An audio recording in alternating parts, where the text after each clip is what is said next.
আমি সুব্রত আর তোমরা দেখছো সুব্রত ব্লগ। আমি এখন আছি দার্জিলিং চিড়িয়াখানা পদ্মজা নাইডু হিমালয়ান জুলজিক্যাল পার্কে। এটি 1958 সালে প্রতিষ্ঠিত হয়। 1986 সালে তৎকালীন প্রধানমন্ত্রী রাজীব গান্ধীর ভারতের স্বাধীনতা সংগ্রামী পদ্মজা নাইডুর নামে এটি নামকরণ করেন। লাল পান্ডা প্রজননে ভারতের সবচেয়ে সফল চিড়িয়াখানা এটি। এটি জওহর রোড, দার্জিলিংয়ে অবস্থিত, যা বাতাসিয়া লুপ থেকে 1 কিলোমিটার নিচে অবস্থিত। শিলিগুড়ি থেকে গাড়িতে 3 ঘন্টার রাস্তা, দূরত্ব 67 কিলোমিটার। দার্জিলিং শহর থেকে ট্যাক্সি বা হেঁটে 20 মিনিট।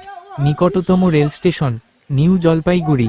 তোমরা এখানে দেখতে পাবে লাল পান্ডা, তুষার চিতা, হিমালয়ান নেকড়ে, তিব্বতী ভাল্লুক, হিমালয়ান পাখি, রেড পান্ডা এনক্লোজার আর স্নো লেপার্ড।